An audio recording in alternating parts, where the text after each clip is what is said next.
മക്കളെ അസ്സലാമു അലൈക്കും. നമ്മൾ 5ാമത്തെ ചാപ്റ്റർ തുടങ്ങിയിരുന്നു അല്ലേ? ഇനി അതിൽ സെക്കൻഡ് പാർട്ടായിട്ട് വരുന്നത് സാമൂഹിക ബഹിഷ്കരണത്തെക്കുറിച്ചാണ്. എന്താണ് സാമൂഹിക ബഹിഷ്കരണം? വ്യക്തികളെ സമൂഹത്തിൻ്റെ എല്ലാ പ്രവൃത്തികളിൽ നിന്നും അകറ്റി നിർത്തുക. അതാണ് സാമൂഹിക പ്രവർത്തനം. ഇതെങ്ങനെയാണ് വ്യക്തികൾക്ക് അല്ലെങ്കിൽ ഗ്രൂപ്പുകൾക്ക് ഭൂരിഭാഗം ജനങ്ങൾക്കും ലഭിക്കുന്ന അവസരങ്ങൾ നിഷേധിക്കുന്നു. വ്യക്തികളെ സമൂഹത്തിൽ നിന്നുകൊണ്ട് ഒഴിവാക്കി നിർത്തുമ്പോൾ അവർക്ക് ലഭിക്കുന്ന അവസരങ്ങൾ ഇല്ലാതാവുകയാണ് ഇതിലൂടെ ചെയ്യുക. അപ്പോൾ ഒരു വ്യക്തിക്ക് ഒരു നല്ല ജീവിതം നയിക്കണമെങ്കിൽ ഒരുപാട് കാര്യങ്ങൾ ആവശ്യമാണ് അല്ലേ?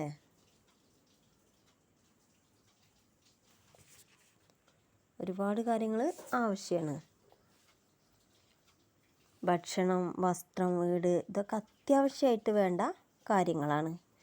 അതിന് പുറമെ വിദ്യാഭ്യാസം, ആരോഗ്യം, ഗതാഗതം, ഇൻഷുറൻസ്, സാമൂഹിക സുരക്ഷ, ബാങ്കിങ്, പോലീസ്, കോടതി ഇതൊക്കെ ആവശ്യമുള്ളതുമാണ്. അപ്പോൾ വ്യക്തികൾക്ക് എന്ത് ചെയ്യാണ്? ഈ അവശ്യ വസ്തുക്കളും സേവനങ്ങളും ഒക്കെ നിഷേധിക്കപ്പെടുമ്പോഴാണ് സാമൂഹ്യ ബഹിഷ്കരണം ഉണ്ടാകുന്നത്. അപ്പോൾ സാമൂഹ്യ ബഹിഷ്കരണം വ്യക്തികൾക്ക് അവകാശപ്പെട്ട കാര്യങ്ങൾ കിട്ടാതെ വരുന്നതിനെ അല്ലെങ്കിൽ വ്യക്തികളെ സമൂഹത്തിൽ നിന്ന് അകറ്റി നിർത്തുന്നതിനെ സാമൂഹിക ബഹിഷ്കരണമായിട്ട് കണക്കാക്കാം.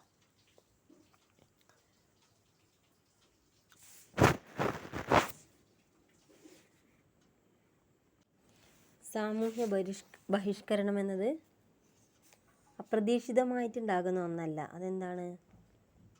വ്യവസ്ഥാപിതമാണ്. സമൂഹത്തിൻ്റെ ഘടനയുമായി ബന്ധപ്പെട്ടുണ്ടാകുന്ന ഒരു പ്രധാന പ്രശ്നമാണ്. അപ്പോൾ സാമൂഹിക ബഹിഷ്കരണത്തെ ചിലരെന്ത് ചെയ്യും? ന്യായീകരിക്കും.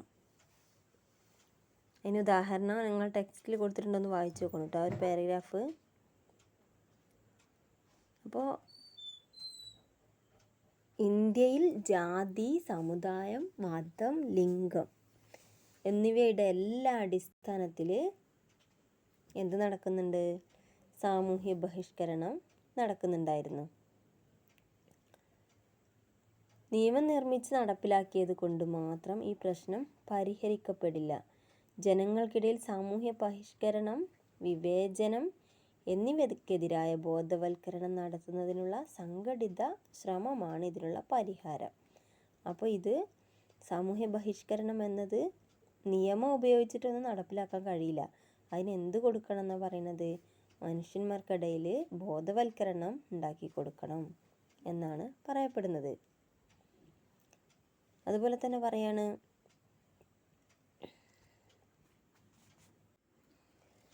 നിരന്തരമായ വിവേചനവും അവഹേളനവും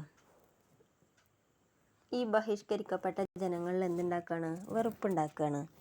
അപ്പോൾ അവരെന്ത് ചെയ്യും? അതിനോട് പ്രതികരിക്കാൻ തുടങ്ങും. വിവേചനവും അവഹേളനമൊക്കെ അസഹനീയമാകുമ്പോൾ, സഹിക്കാവുന്നതിലപ്പുറമാകുമ്പോൾ എന്ത് ചെയ്യാണ്? അവർ ആ ശ്രമങ്ങൾ ഉപേക്ഷിച്ച് മറ്റു മാർഗങ്ങൾ കണ്ടെത്തുകയാണ് ചെയ്യണത്. ഉദാഹരണമായിട്ട് പറഞ്ഞാൽ ഉയർന്ന ജാതിക്കാരായ ഹൈന്ദവ സമുദായങ്ങൾ കീഴ്ജാതിക്കാർക്കും ദളിതർക്കൊക്കെ ക്ഷേത്രപ്രവേശനം നിഷേധിച്ചിരുന്നു. അപ്പോൾ അതൊരുപാട് അവർ സഹിച്ച് പിന്നെ അവരെന്താണ്? അവരായിട്ട് സ്വന്തമായിട്ട് എന്ത് ചെയ്യാണ്? ക്ഷേത്രങ്ങൾ ഉണ്ടാക്കി. അല്ലെങ്കിൽ ചിലർ മതം മാറി ഹിന്ദു ആയിട്ടോ അല്ലെങ്കിൽ ഹിന്ദു ആയിട്ടല്ല, ബുദ്ധമതമായിട്ടോ ക്രിസ്ത്യാനിയായിട്ടോ ഇസ്ലാമായിട്ടോ ഒക്കെ എന്ത് ചെയ്യാണ്? അവർ മതം മാറിയിട്ട് അതിനെതിരെ പ്രതിഷേധിക്കുകയാണ്. അതുപോലെ തന്നെ അവരെന്ത് ചെയ്യാണ്? അവർക്ക് മാത്രം ക്ഷേത്രങ്ങൾ നിർമ്മിച്ചുകൊണ്ട് അങ്ങനെയും പ്രതികരിച്ചിരുന്നു. അപ്പോൾ ജാതിയുടെ, ലിംഗത്തിൻ്റെയും അതുപോലെ തന്നെ സമുദായത്തിൻ്റെയൊക്കെ കാര്യത്തിലാണ് ബഹിഷ്കരണം കൂടുതലായിട്ടും നിലനിൽക്കുന്നത്. ഇനി നോക്കുക,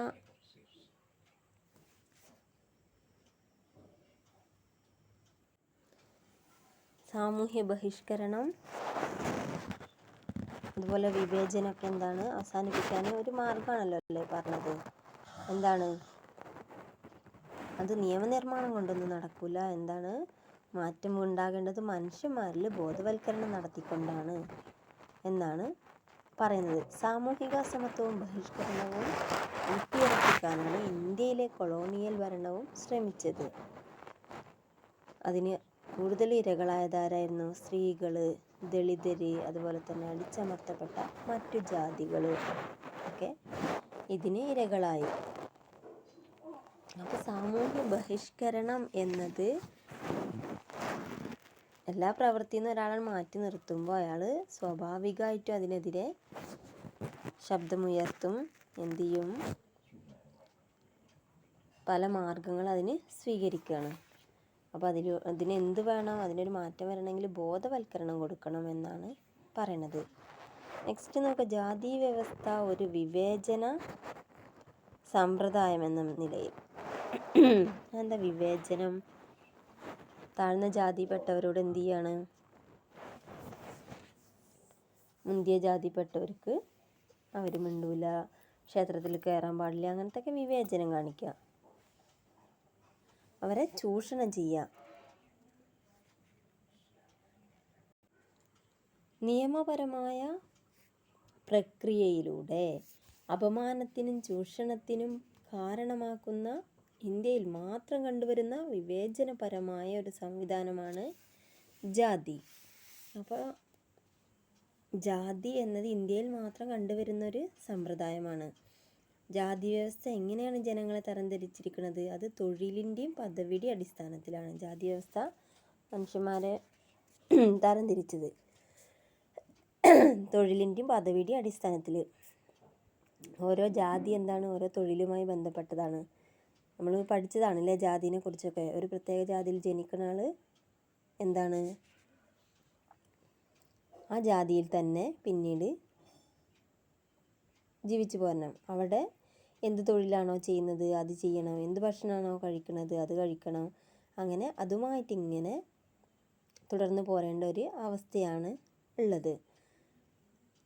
മറ്റൊരു ജോലിയൊന്നും തിരഞ്ഞെടുക്കാൻ അവർക്ക് കഴിയില്ല, അവർക്ക് അതിനൊന്നും സമ്മതമില്ല അല്ലേ. അപ്പോൾ ജാതി വ്യവസ്ഥ എന്നത് ജനങ്ങളെ എങ്ങനെയാണ് ഒരുപാട് വിധം തരംതിരിച്ചിരുന്നു.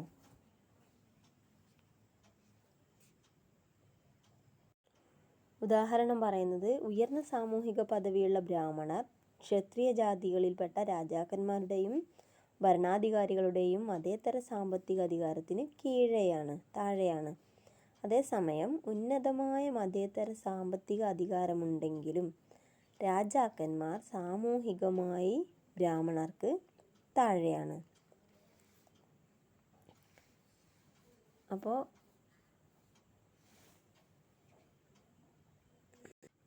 ഉയർന്ന ജാതിയിൽപ്പെട്ടവർക്ക് എന്താണ്? എന്നും ഉയർന്ന സ്ഥാനങ്ങളും സാമൂഹ്യ പദവിയൊക്കെ ഉണ്ട്. പക്ഷേ താഴ്ന്ന ജാതിയിൽപ്പെട്ടവർക്കാണെങ്കിലോ കീഴ്ജാതിയിൽപ്പെട്ടവർക്ക് അവരുടെ പദവിയൊക്കെ താഴ്ന്നതായിരിക്കും. ഇതൊക്കെ പണ്ട് കാലത്തുണ്ടായിരുന്നു, ഇപ്പോഴൊക്കെ ഒരുവിധം മാറിയിട്ടുണ്ട് എന്നാണ് പറയണത് കേട്ടോ. അപ്പോൾ ഇപ്പോൾ എങ്ങനെയാണെന്ന് വെച്ചാൽ ഇപ്പോൾ തൊഴിലുകളൊക്കെ ആളുകൾ മാറി മാറി സ്വീകരിക്കുന്നുണ്ട്. ജാതിയും സാമ്പത്തിക പദവിയും തമ്മിലുള്ള ബന്ധവും എന്താണ് ഇപ്പോൾ നിലനിൽക്കുന്നില്ല എന്നാണ് പറയുന്നത്.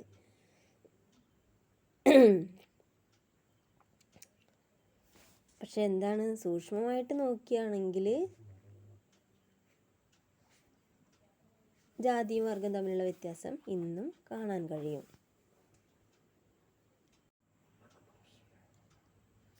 ജാതി നിയമങ്ങളുടെ കാഠിന്യം കുറഞ്ഞിട്ടുണ്ട് എന്ന് തന്നെ പറയാം. അത് വിശാലമായ അർത്ഥത്തിൽ നോക്കുകയാണെങ്കിൽ കാര്യമായിട്ടുള്ള മാറ്റങ്ങളൊന്നുമില്ല. ചെറിയ തോതിൽ നോക്കുകയാണെങ്കിൽ എന്താണ് മാറ്റങ്ങൾ സംഭവിച്ചിട്ടുണ്ട് എന്നാണ് പറയപ്പെടുന്നത്. അപ്പോൾ സമൂഹത്തിൽ ഒരുപാട് വിവേചനങ്ങൾ, വർണ്ണവിവേചനങ്ങൾ ഇപ്പോഴും ഒരു പരിധി വരെ ഉണ്ട് എന്നാണ് പറയപ്പെടുന്നത്. ഇനി ആ എക്സൽ പബ്ലിക്കേഷനിൽ കുറച്ച് ദാരിദ്ര്യരേഖയ്ക്ക് താഴെ ജീവിക്കുന്ന ജനസംഖ്യാ ശതമാനം എന്ന് പറഞ്ഞിട്ട് ഒരു പട്ടിക ഉണ്ട്. അതൊന്ന് നോക്കിക്കോളൂ കേട്ടോ.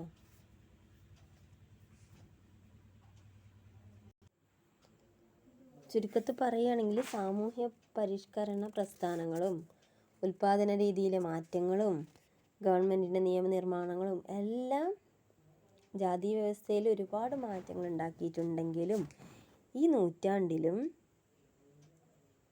എന്താണ് ഇന്ത്യക്കാരുടെ ജീവിത സാധ്യത എങ്ങനെയാണ് ഈ വിവേചനത്തിലൂടെയാണ് കടന്നു പോകുന്നത് എന്നാണ് പറയപ്പെടുന്നത്. ഒരു പരിധി വരെ ഇപ്പോഴും വിവേചനമുണ്ട് എന്നാണ് പറയപ്പെടുന്നത്. നെക്സ്റ്റ് നമുക്ക് അടുത്ത ക്ലാസ്സിൽ എടുക്കാം കേട്ടോ. ഓക്കെ, എന്നാൽ അസ്സലാമു അലൈക്കും.